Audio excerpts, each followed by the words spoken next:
नमस्ते इंडिया।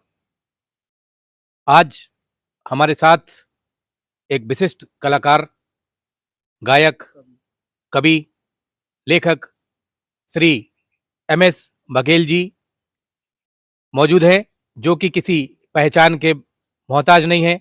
इनकी कविताएं, इनके गीत बड़े-बड़े समाचार पत्रों में, कवि सम्मेलनों में गाई और सुनाई और प्रकाशित की जाती रही हैं और वर्तमान में भी कई समाचार पत्र और पत्रिकाओं में इनकी कविताएं प्रमुखता से प्रकाशित होती हैं।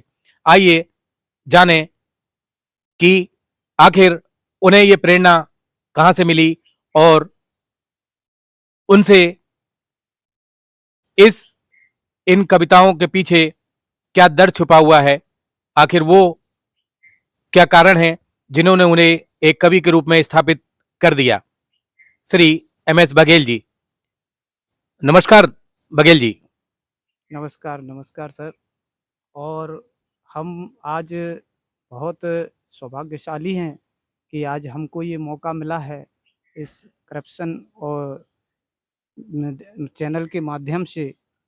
तो मैं सबसे पहले धन्यवाद देना चाहूँगा हमारे बीच जो हमें इस मंच पे मौका दे रहे हैं और इतनी हमें इज्जत देने के लिए इनको बहुत-बहुत भगवान से मनोकामना है कि ये सुखी रहें और आगे बहुत अच्छा जो इनकी मुहिम है उसको चलाने में ये सफल हों। तो जो मुझे ये मौका दिया है इसके लिए बहुत-बहुत धन्यवाद आपका। आप क्या सुनाना चाहेंगे आज हमारे दर्शकों को? तो मैं आपके चैनल के माध्यम से जो मैंने चंद लाइनें लिखी हैं, गज़ल है, उसको बताना चाहूँगा सभी के सामने आपके डिजिटल मंच से। तो सुन लीजिए इसको। कभी अपनी लगी, कभी गैर लगी ज़िंदगी, कभी अपनी लगी, कभी गैर लगी ज़िंदगी, अपनों में रहकर भी अलग लगी ज़िंदगी, कभी अपनी लगी, कभी गैर लगी ज़िंदगी। कभी ख्वाब टूटे तो कभी मन दुखी रहा, कभी ख्वाब टूटे तो कभी मन दुखी रहा, नींद में भी नींद से अलग लगी ज़िंदगी, कभी अपनी लगी, कभी गैर लगी ज़िंदगी। जो चित चोर थे उनका भी साथ ना मिला, जो चित चोर थे उनका भी साथ ना मिला, पास रहकर पास रहते हुए भी गए अलग दिखी जिंदगी, कभी अपनी लगी, कभी गैर लगी जिंदगी।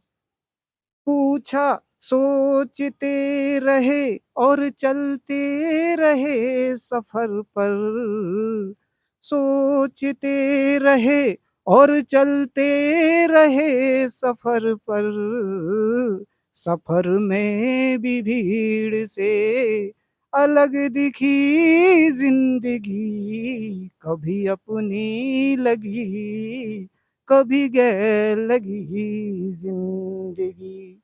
पूछा जब दिल से एकांत का कारण, पूछा जब दिल से एकांत का कारण, मोहब्बत से मोहब्बत न कर रही जिंदगी, कभी अपनी लगी, कभी गैर लगी जिंदगी, अपनों में रह कर भी अलग लगी जिंदगी, कभी अपनी लगी, कभी गैर लगी जिंदगी।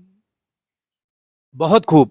कभी अपनी, कभी गैर लगी जिंदगी, जिंदगी के बारे में क्या गहराई से, क्या बखूबी दिल का दर्द बयां किया हमारे साथ MS बघेल जी ने। मैं उन्हें बहुत बहुत धन्यवाद देना चाहता हूं, साधुवाद देना चाहता हूं कि उन्होंने हमारे चैनल के बीच में जिंदगी के सफर को बखूबी बयान किया। धन्यवाद। Sorry ass DJ.